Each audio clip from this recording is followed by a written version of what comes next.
Behind me is a game that my dad told me I should make. It's a game about horses that have wheels. Huh? You're probably wondering how this happened, so let me explain.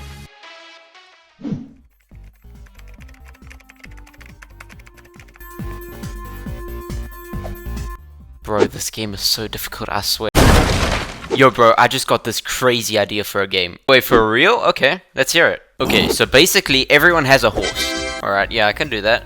But it needs to go to the hospital because one of its wheels gets Wait, what? Why does it have wheels? So it can drive, obviously. Yeah, let me give you the short list of ideas I have. Bro, did you create an entire cinematic universe?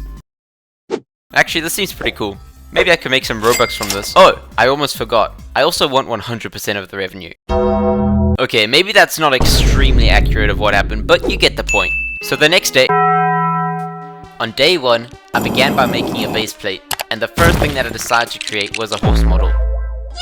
And then I obviously had to create some wheels for it. I've named this fella Lockheed YF12. Make sure to say hi to him in the comments below. Then I needed to give this horse some horsepower. The only problem is, I don't exactly remember how to, so I had to use my own tutorial to help remind me. Embarrassing! After a few hours of tomfoolery, it finally started working. This game is looking very promising already. Thanks for the idea, Dad. So the next thing I started working on was PvP. My idea was that the horse's legs are basically your lives. If all of your legs get broken, then it's GG for you. So I got to scripting, but after I was done, it didn't take me long to realize that this wasn't going to work for the game, since whenever a leg broke, the entire horse fell over. There are a few things I could do to try and make this work, but I actually got some ideas that I thought might work better for the game. My plan for day 2 was to begin on the ideas I had on day 1. The idea was, instead of each leg having its own health, the entire horse will have health.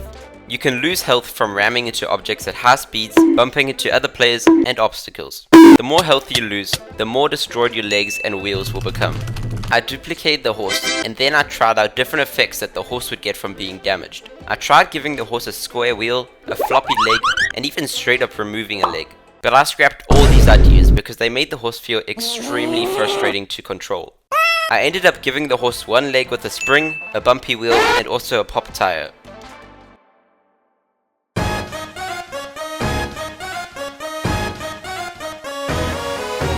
On day 3, I began by adding the defects I created yesterday into the health system. Every time your horse loses 250 health, you'll get a defect. So when your horse gets down to 750 health, one of its wheels will become bumpy. Once it reaches 500 health, your one leg will become springy, and when it reaches 250 health, it'll have one of its tires destroyed. Lastly, if your health reaches 0, your horse will... Then I added this cool little feature that automatically picks up your horse if it falls over. I don't care.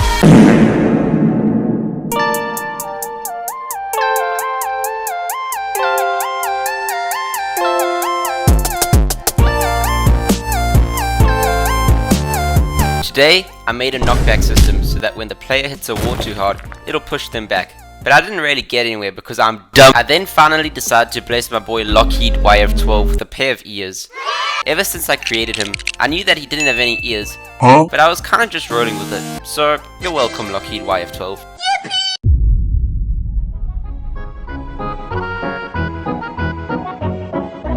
My intention for today was to continue on the knockback system I started on yesterday, but I changed my mind and began working on something more important, ramming. Basically, players will be able to ram into other players, which players can use to troll their friends or to just grief innocent 8-year-olds, and that will be funny. Now, you can ram into other people, and then I also added some little damage notifications that pop up and tell you how much damage was dealt to the other horse.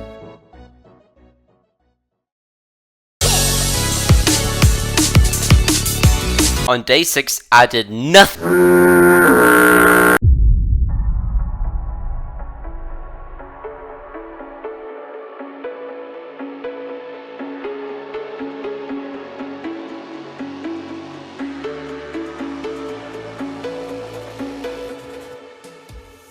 The next day, I had an hour to make a map, so I cooked this up. It has a few cactuses, some bumps and small hills, and then this little obstacle course. I'm honestly really surprised that I got all of this done in 1 hour. We do not care. It's slightly challenging and lets some of the main mechanics in the game shine. But because I didn't have much time, that's all I got done. My plan for tomorrow was to get feedback from all my little minions in my Discord server, as well as my dad. If you want to be one of my game testing minions, make sure to join my Discord server, link in the description.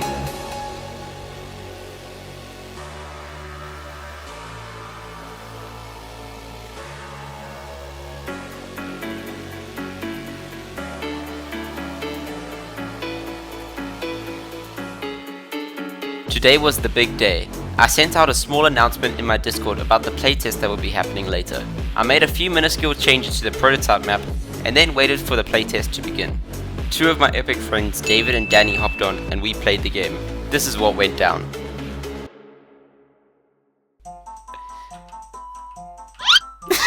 Hold on. Oh yeah, I need to see Danny.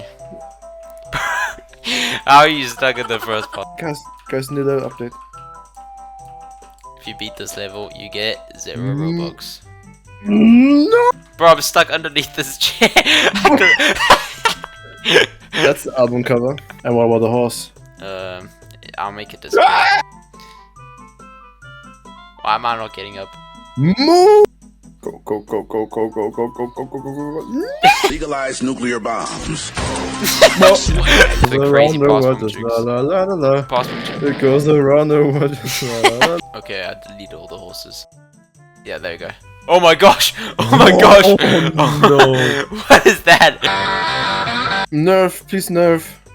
Okay, all you gotta do. Go, go, go. No. Moo. Moo. Over an hour later, me and the boys hopped off the game. But at the end of it all, I realized something absolutely insane. My friends and I played this game that has about 2 minutes worth of gameplay for well over an hour. I then truly understood how much of a game design genius my dad was and the potential that this game has. If you want to see my dad actually make a game with me, then make sure you use your Flex or Digitorum Superficialis to smash that like button. Also, please unsubscribe from this channel. Then I finally got the chance to play the game with my dad. He gave me some feedback and ideas on how I can improve the game, and he likes the game, so that's definitely a big W. So, now that I've got a small, fun, musty, dusty, crusty game, all I need to do to become a Roblox developer is to add 5,000 microtransactions. I've got some very epic ideas on how I can make this game really fun, but I'll be doing that in the next part of this series. Anyways, be a cool person, and I hope your pillow is cold on both sides tonight.